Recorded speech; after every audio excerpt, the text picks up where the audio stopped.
It started as a stupid dare, like most bad decisions in life. There's this abandoned factory just outside town. Half swallowed by the forest, its roof caved in like a skull cracked too hard.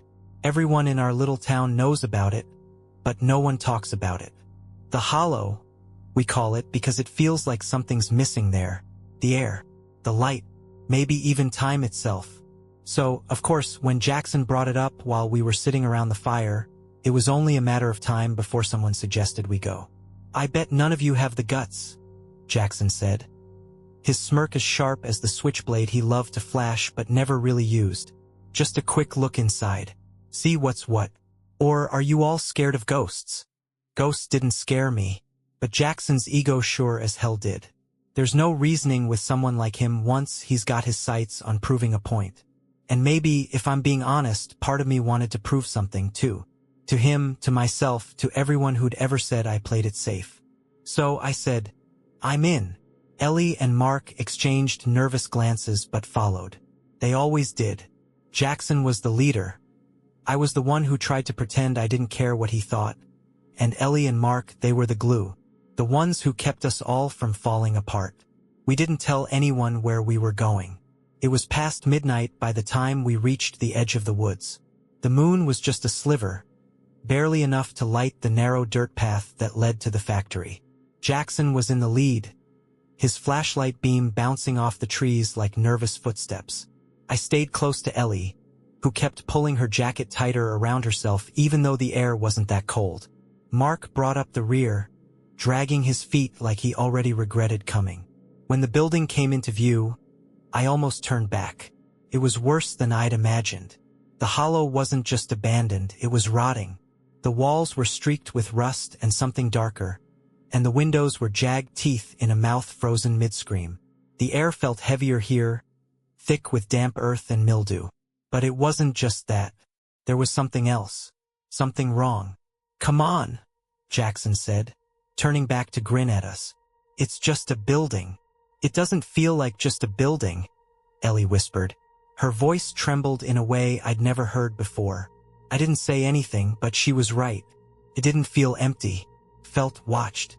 Jackson pushed open the rusted door, the screech of metal on metal cutting through the silence like a knife. Inside, the air was colder, wetter. The flashlight beams caught walls covered in peeling paint, graffiti, and stains that looked too much like dried blood to be comforting. The floor was littered with broken glass and scraps of old machinery. "We'll just look around for a few minutes," Jackson said. "Then we'll leave." The words were barely out of his mouth when we heard it. A sound so faint, I thought at first I'd imagined it. Footsteps, but not ours. They were coming from deeper inside the factory. Slow, deliberate, like someone pacing. Jackson froze, his flashlight beam jerking toward the sound. Ellie grabbed my arm, her nails digging into my skin. "What was that?" she whispered. Mark's voice cracked when he said, "Maybe we should go." "Don't be ridiculous," Jackson snapped, but there was an edge to his voice that hadn't been there before. "It's probably just the wind." But it wasn't the wind. The sound came again, closer this time, and then, faintly, we heard something else. A voice, low, raspy, and just clear enough to make out one word. "Stay." Ellie gasped, and Mark cursed under his breath. Jackson's bravado cracked, just for a second, before he straightened and said, "Who's there?" His voice echoed off the walls, but there was no answer. Instead, the footsteps started again. Faster this time, louder, coming straight for us. "Run!" I shouted, and we did. We ran like hell, tripping over broken tiles and slipping on wet patches, the flashlight beams bouncing wildly as we sprinted back toward the door. I could hear Ellie crying, Mark panting, and Jackson cursing as we stumbled out into the cold night air. We didn't stop running until we were back on the main road. By then, Ellie was sobbing, and Mark looked like he was about to puke. Jackson tried to laugh it off, but his face was pale, and his hands were shaking. "Just some squatter," he said, but none of us believed him. As we walked home, none of us spoke, but I couldn't shake the feeling that whoever or whatever was in that factory wasn't finished with us. And I was right. I didn't sleep that night, Every time I closed my eyes, I saw the factory. The gaping windows, the stains on the walls, and those footsteps.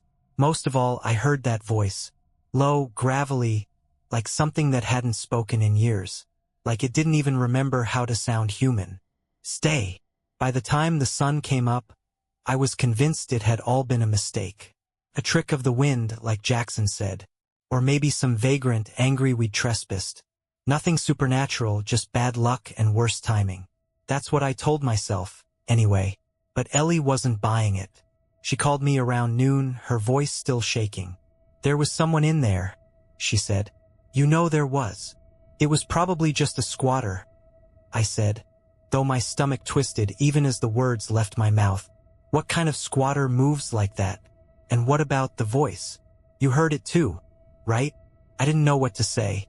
Yes, I'd heard it, but admitting that out loud made it real, and I wasn't ready for that. It doesn't matter, I said finally. We're not going back. But Ellie didn't sound convinced. What if it wasn't just some random person? She hesitated, then added, what if they followed us? Don't be ridiculous, I snapped, but her words sent a cold shiver down my spine. I glanced at the window, half expecting to see someone standing there. Nobody followed us. We're fine. Ellie sighed. Yeah, you're probably right. But she didn't sound like she believed it. And honestly, neither did I. By the time Monday rolled around, I was starting to feel normal again. School was the same mind-numbing grind it always was, and Jackson was back to his usual cocky self, bragging about how we'd conquered the Hollow to anyone who'd listen. Ellie and Mark kept quiet, and so did I. But things didn't stay normal for long. Started small. Little things I could almost ignore. A shadow moving in the corner of my eye when no one was there. The sound of footsteps echoing in the quiet, even when I was home alone. At first, I convinced myself it was just nerves. My imagination playing tricks on me. But then Ellie called again. I think someone's watching me, she said, her voice barely above a whisper. My stomach dropped. What do you mean? I keep seeing someone outside my window, she said. At night, just standing there. I thought I was imagining it, but last night, I saw them move. Did you call the police? I tried, but by the time they got here, he was gone. I didn't know what to say. Part of me wanted to tell her she was just being paranoid, but I couldn't shake the memory of that voice, that factory, that feeling of being watched. The next day, Jackson disappeared. He wasn't at school, and his mom called all of us, frantic. She said he hadn't come home the night before, and his phone was going straight to voicemail. None of us knew what to tell her. Jackson wasn't exactly the type to run away, but he wasn't the type to go missing either. Ellie was convinced it had something to do with the Hollow. He said he was going back. She told me that night, her voice tight with fear. I overheard him talking to some guys at lunch. He said he wanted to prove it wasn't a big deal. Why didn't you say something? I demanded. Because I didn't think he was serious. I thought he was just showing off. Her voice broke. What if something happened to him? I didn't have an answer, but I couldn't stop picturing him back in that factory. Alone in the dark, hearing those footsteps again, hearing that voice. 2 days later, the police found his car. It was parked on the side of the road, not far from the path that led to the factory. The doors were unlocked, and the keys were still in the ignition. But Jackson was nowhere to be found. After Jackson disappeared, everything changed. Ellie stopped coming to school. Mark barely spoke, and when he did, it was only to say he was fine, though the dark circles under his eyes told a different story. As for me, I tried to act normal, but every time I closed my eyes, I saw the factory. The door screeching open, the stains on the walls, that voice, stay. It was like the word had burned itself into my brain, a brand I couldn't erase. And no matter how hard I tried, I couldn't stop thinking about Jackson. Where was he? Was he even still alive? I wanted to believe he was, but deep down I knew better. A week after Jackson disappeared, Ellie called me again. This time she didn't sound scared. She sounded determined. We have to go back. What? I almost dropped the phone. Are you insane? You don't get it, she said. It won't stop. What won't stop? The dreams, the footsteps, the feeling that someone's always watching me. It's like it followed us home. She hesitated, then added, "You feel it too, don't you?" I didn't answer. I didn't have to. She already knew. "We have to go back," she said again. "We have to find Jackson." "What if we don't find him?" I asked quietly. Ellie's voice cracked. "Then we'll find whatever's left." Mark didn't want to come. "You're both crazy," he said when we told him.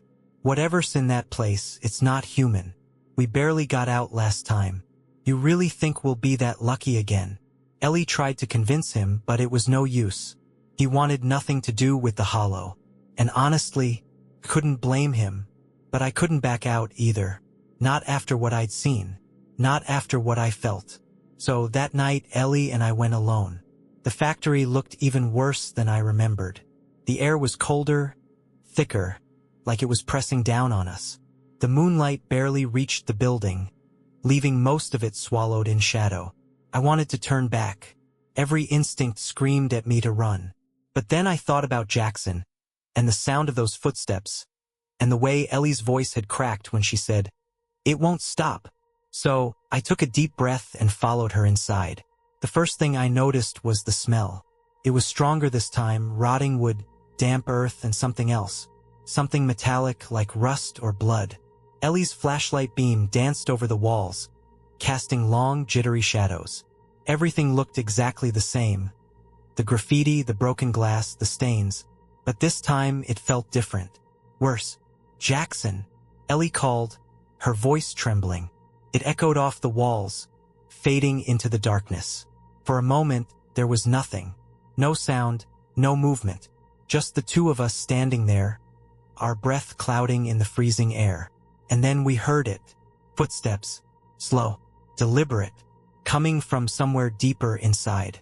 Ellie's flashlight flickered. "Do you hear that?" I nodded, my throat too dry to speak. The footsteps grew louder, closer, until they were right on the edge of the light. "Jackson," Ellie called again, her voice breaking. But it wasn't Jackson who stepped into the beam. It was a man, or at least it looked like one. He was tall and gaunt, his skin stretched too tight over his bones. His clothes were filthy, tattered, and stained with something dark. But it was his face that stopped me cold. His eyes were sunken, and his mouth hung open in a twisted grin, revealing teeth that were yellowed and sharp. But his expression, it was almost blank, like he wasn't really seeing us, like he wasn't really there. Ellie grabbed my arm, her nails digging into my skin. "We need to leave," she whispered.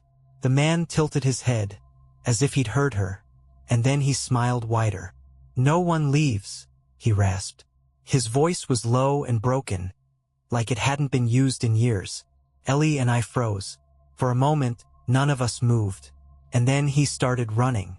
When he lunged toward us, everything inside me screamed to move. My legs felt like lead for one terrible second before survival instincts took over and I ran. Ellie was right behind me, her breaths coming in ragged gasps. The man's footsteps were thunderous, slamming against the cracked concrete. They weren't fast, but they didn't need to be. They were deliberate, relentless, and unyielding, echoing in the cavernous dark. The narrow beams of our flashlights bounced wildly as we tore through the maze of rusted machines and broken walls. The factory seemed to twist and stretch, a disorienting labyrinth that made no sense. Every hallway looked the same, dark, decayed, endless. Behind us, the footsteps didn't waver. They never sped up, but they didn't slow down either. He was always there, always just out of reach, like a shadow stretching closer every time we looked back. I fought the urge to scream as we rounded another corner, only to find ourselves at a dead end. A crumbling wall of rusted pipes and machinery blocked our path. Ellie's flashlight beam darted frantically over the blockage, but there was no way through. The footsteps grew louder. I grabbed Ellie's arm and yanked her to the side, into a narrow space between two rusting tanks.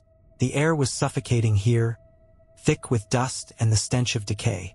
We crouched low, pressing ourselves into the shadows, trying to stifle our panicked breathing. The footsteps stopped. I held my breath, every muscle in my body tensed as the silence pressed down on us. The only sound was Ellie's shallow, shaking breaths beside me. Then, slowly, the sound of heavy boots began again. This time, they were softer, as if he was searching, as if he could feel us close by. I dared to peek around the edge of the tank. The man was standing just a few feet away, his head slowly turning from side to side. His eyes were hollow, unseeing, but his movements were sharp, purposeful. He held something in his hand, a long, rusted blade that looked like it had been ripped from the factory itself. The light from Ellie's flashlight flickered against the wall, catching his attention. His head snapped toward it with an unnatural jerk, and he began moving again, his boots crunching over broken glass. Ellie tensed beside me, and I felt her shift, trying to reposition the flashlight. The movement was small, but it was enough. Her knee knocked against the side of the tank, sending a metallic clang reverberating through the air. The footsteps stopped. Then they came faster. We bolted from our hiding spot, sprinting back the way we'd come. My lungs burned, and my legs ached, but I didn't dare slow down. The footsteps followed, relentless and pounding, always just behind us. I didn't realize we'd made it back to the main floor until I saw the faint glow of moonlight spilling through the open door. Relief surged through me, and I pushed myself harder, ignoring the sharp pain in my side. We burst out into the night, gasping for air as we stumbled down the overgrown path. The forest closed in around us, branches clawing at our clothes and faces as we ran. The footsteps followed us, louder than ever. But then suddenly they stopped. I glanced back, heart hammering, and saw the man standing at the edge of the trees. He didn't follow us into the woods. He just stood there, his pale face barely visible in the moonlight, watching as we ran. It wasn't until we reached the road that I realized I was crying. We didn't speak on the walk home. The silence between us was heavy, weighed down by everything we couldn't put into words. When we finally reached my house, Ellie stopped on the porch, her face pale and drawn. I turned to her, but before I could say anything, she shook her head and walked away. That night, I didn't sleep. I sat by the window, watching the shadows outside, waiting for someone, to appear. But nothing did. Not that night, anyway. The days after our escape from the factory blurred together into a haze of dread and exhaustion. My body moved through routine like a puppet on strings. School, meals, sleep, but my mind never stopped spinning. The memory of that man, his hollow eyes and too wide grin, replayed in every quiet moment, every shadow that lingered too long. Ellie and I didn't talk about what had happened. Not at school, not through texts, not at all. It was like we had an unspoken agreement to bury it as deep as we could.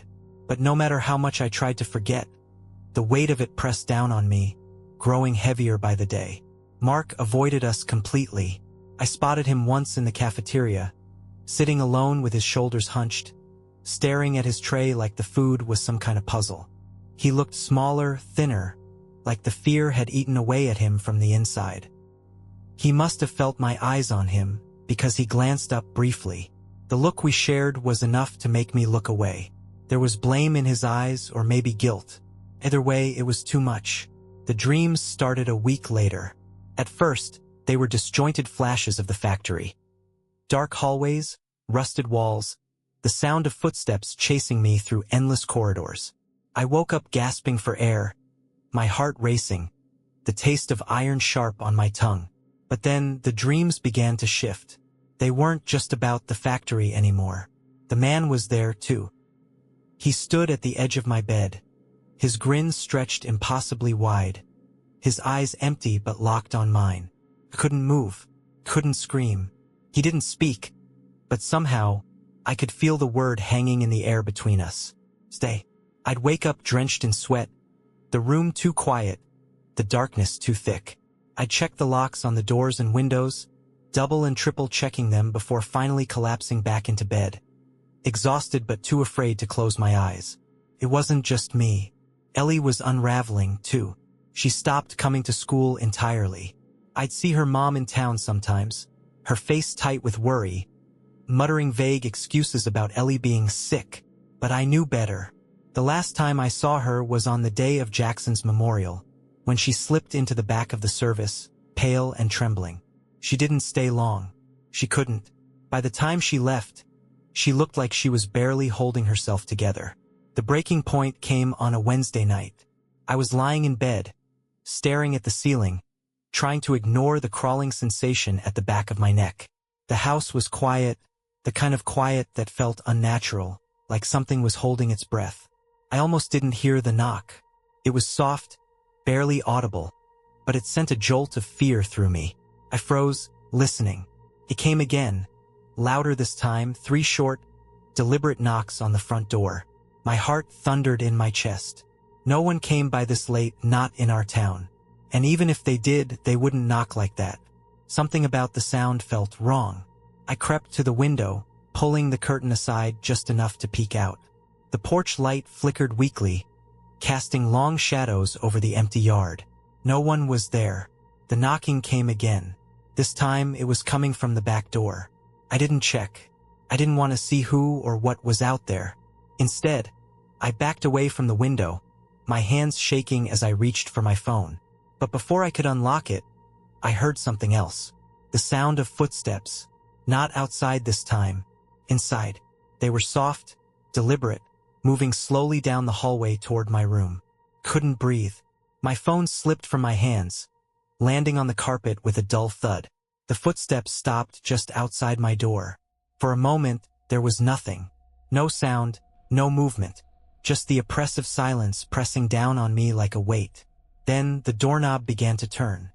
The doorknob twisted with an agonizing slowness, the faint metallic click echoing in the stillness of my room. I pressed myself against the far wall, my pulse hammering so hard it felt like my ribs might crack. My eyes locked on the door, watching as it moved. Not flung open, not shoved, just opened, inch by inch. The hallway beyond was black, an impenetrable void that seemed to devour the faint light spilling from my bedside lamp. For a long moment, nothing happened. The air was so thick it felt like I was suffocating, my lungs burning with the effort of holding my breath. Then, something shifted. A figure stepped into view, barely more than a silhouette against the dark. My first thought was that it wasn't possible. No one should have been able to get inside, not with every door locked, every window latched. But here he was. It was the man from the factory. His head tilted at an unnatural angle, as if his neck couldn't quite support the weight. The shadows stretched across his face, but I could see the grin, wide and crooked, splitting his face in two. His eyes were worse, though.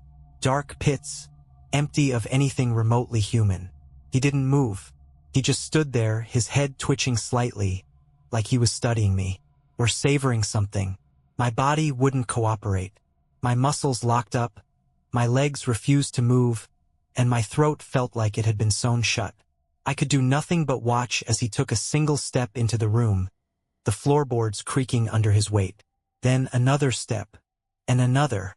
The sound of his boots scraping against the wood was louder than it should have been, each step rattling in my ears like a death knell. My mind screamed at me to run, to do something, but I was paralyzed, caught in some unseen force that rooted me to the spot. He stopped just short of the bed. The grin on his face widened, impossibly so, splitting the corners of his mouth like the tearing of old fabric. And then he spoke. One word, low and guttural like the grinding of stone. "Stay." The sound jolted me back into my body. My legs moved before I had time to think, propelling me off the bed and toward the window. I didn't care about the drop to the ground. I'd break every bone in my body if it meant getting away from him. I yanked the window open, my fingers slipping on the latch as I struggled to push the frame up. The air outside was freezing, biting at my skin as I scrambled to climb through. I felt the glass dig into my palms, but I didn't care. Behind me, the footsteps started again. Slow, deliberate. I could feel him closing the distance, the weight of his presence pressing down on me like a physical force. My body screamed in panic, urging me to move faster. But I was clumsy, frantic, and the window frame caught on my clothes as I tried to pull myself through. Then, just as I was halfway out, I felt it, cold, bony fingers closing around my ankle. I don't know where the strength came from.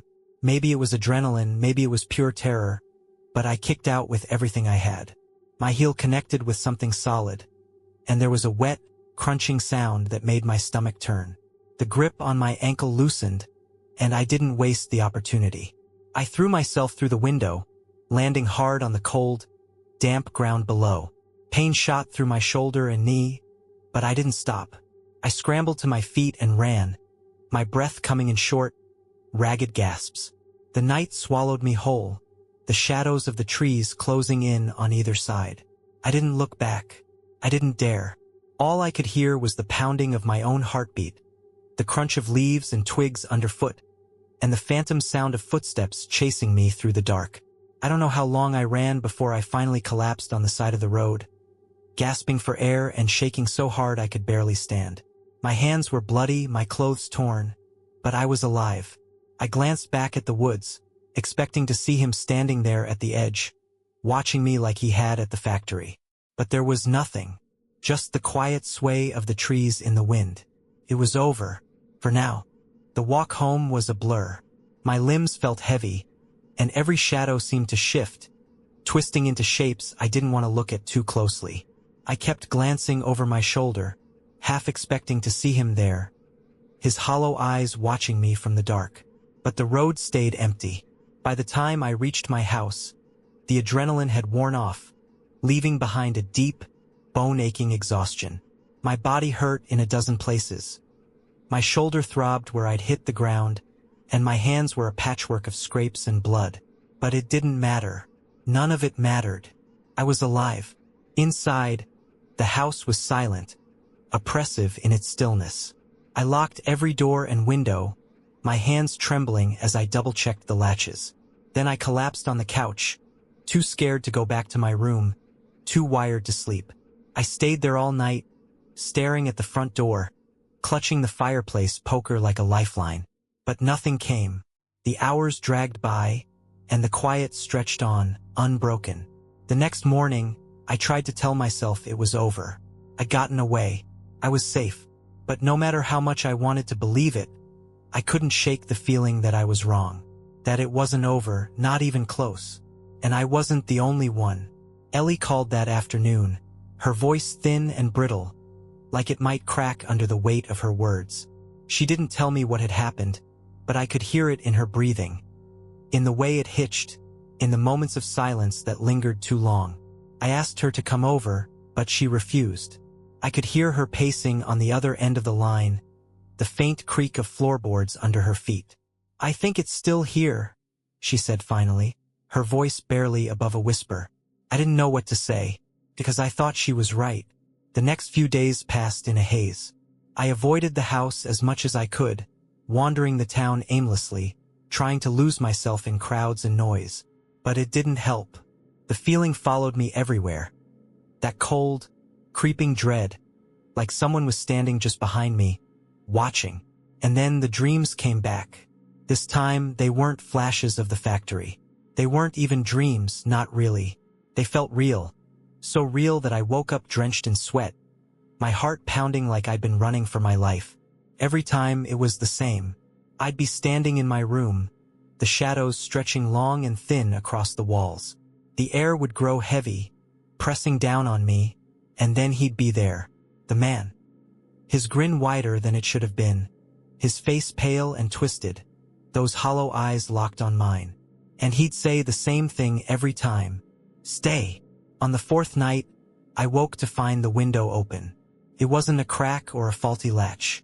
It was wide open, the curtains billowing in the cold night air. I stared at it for what felt like an eternity, my mind racing with excuses. Maybe I'd left it open. Maybe I'd forgotten. But I knew I hadn't. My blood turned to ice as I noticed the faint smudge on the windowsill. A smear of something dark, like dirt or rust, or blood. And then I heard it. Footsteps. They were faint, coming from outside, moving slowly toward the house. My breath caught in my throat, and I felt that same suffocating fear I'd felt at the factory. I grabbed the fireplace poker from beside the couch and crept to the window, my legs shaking so badly I thought they might give out. The yard below was empty, the trees swaying gently in the wind. But the footsteps didn't stop. They were inside now. The footsteps were slow, deliberate, the sound of heavy boots pressing against creaking floorboards. I gripped the fireplace poker so tightly my knuckles ached. The air was thick, the silence between each step almost worse than the sound itself. I strained to listen, trying to pinpoint where the noise was coming from. The hallway, the kitchen, the sound seemed to bleed through the walls, impossible to locate. My mind raced with panic, every creak of the house amplified into something monstrous. Then they stopped. The silence stretched, taut and suffocating. My heart hammered in my chest as I held my breath, waiting for the next step, the next sound, the next sign that I wasn't alone. But there was nothing. I took a shaky step toward the hallway, the poker raised, my muscles screaming with tension. I peered around the corner, expecting, fearing, to see him there. But the hallway was empty, the shadows lying still. And then, from behind me, a voice. "Stay." I spun around, the poker swinging wildly through the air. But there was no one there. The room was empty, silent except for the ragged sound of my breathing. But the voice, it hadn't been in my head. It had been real, close enough that I could feel the weight of it, the cold, oppressive presence it carried. And then, faintly, I heard the door to the basement creak open. I didn't want to follow the sound. Every instinct screamed at me to run, to get out of the house and never come back. But something rooted me in place, some terrible pull that I couldn't ignore. The basement door stood ajar, the dark space beyond yawning like a mouth. A cold draft seeped out from the stairs, carrying with it the faint smell of earth and decay. I stepped closer, my bare feet brushing against the uneven wood of the floor. The door creaked wider as if inviting me in. The footsteps started again, faint and echoing, coming from deep below. I should have turned and run. I should have screamed for help, should have done anything but what I did next. But instead, I stepped through the doorway and began to descend. The basement felt colder than it should have, the air damp and heavy, clinging to my skin like a second layer. My flashlight flickered weakly, the beam struggling to cut through the thick shadows that seemed to press in from all sides. The stairs groaned under my weight, each step a nerve-wracking reminder of how alone I was. The smell grew stronger as I descended, a mix of mildew, rot, and something else, something metallic and sharp. At the bottom of the stairs, the air was suffocating. The room was small, the walls lined with crumbling concrete and tangled pipes. The faint drip of water echoed from somewhere unseen. And in the center of the room, a figure stood waiting. It was him, the man from the factory. He was taller than I remembered, his head nearly brushing the low ceiling. His grin was as wide as ever, but his face was different now. Stretched and warped, the skin pale and waxy, almost translucent. His eyes locked onto mine, dark pits that seemed to swallow the light. He took a step toward me, the movement unnatural, jerky, as if his limbs weren't quite his own. The air grew colder with every step he took, the shadows around him twisting and writhing like living things. My body refused to move. My mind screamed at me to run, but it was like I was frozen in place, held captive by those hollow eyes. He raised a hand, his long, bony fingers curling into a fist. And then, from behind me, I heard another sound. A voice I hadn't heard in weeks. "Help me." It was Jackson. The sound of Jackson's voice cut through the suffocating fear like a blade. It was faint, weak, and coming from somewhere deeper in the shadows of the basement. I turned toward it instinctively, but the man stepped forward, blocking my path. His grin stretched wider, the corners of his mouth splitting, dark liquid dripping from the cracks. He didn't speak this time, he didn't have to. The room itself seemed to pulse with his presence, the walls trembling under some unseen force. "Help me," Jackson's voice came again, barely above a whisper.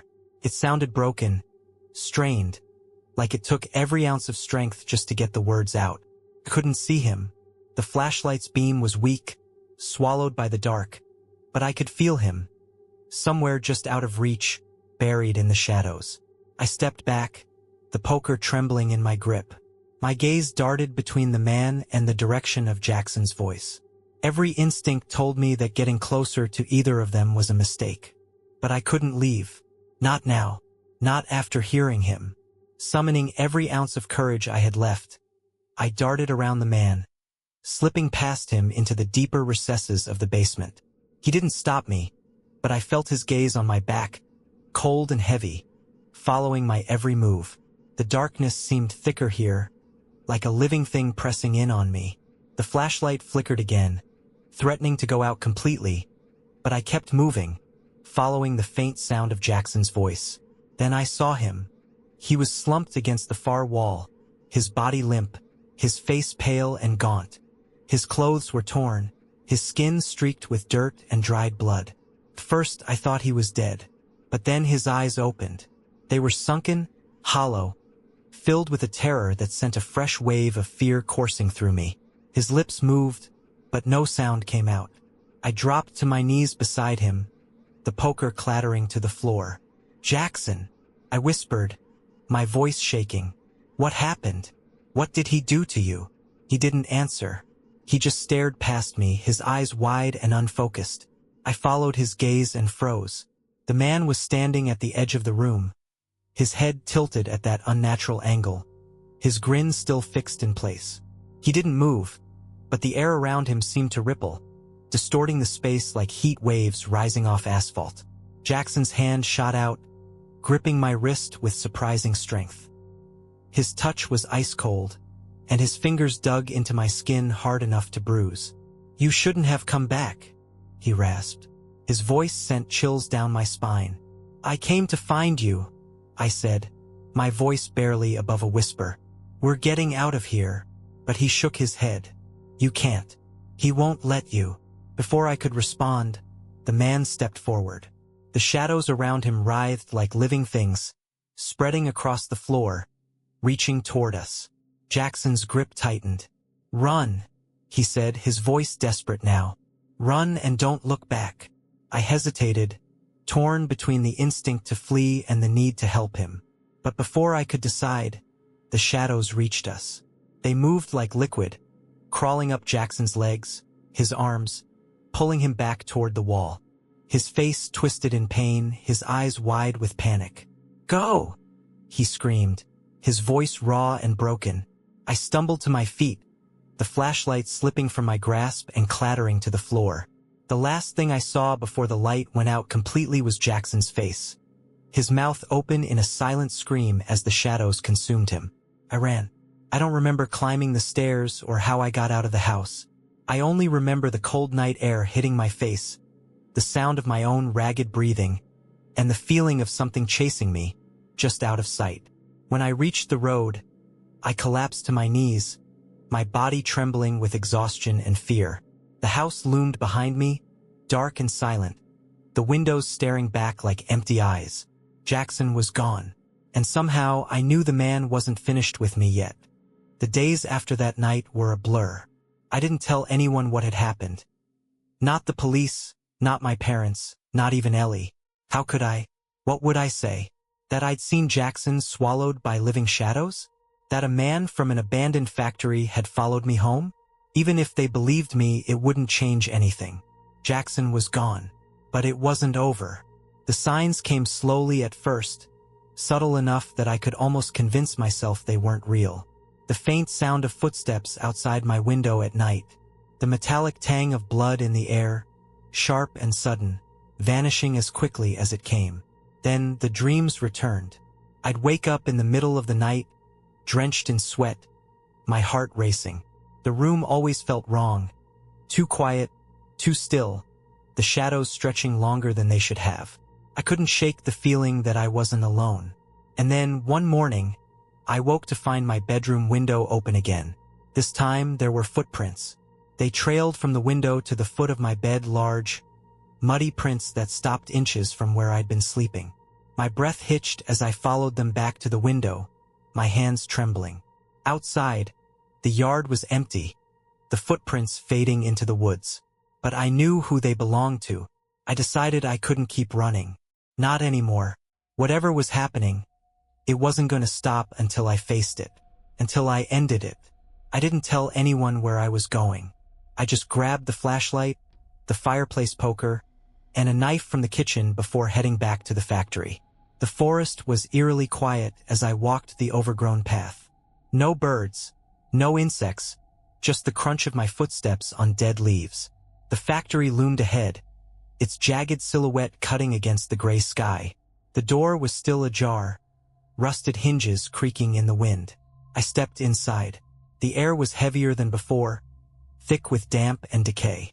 My flashlight barely cut through the darkness, its beam flickering weakly as I moved deeper into the factory.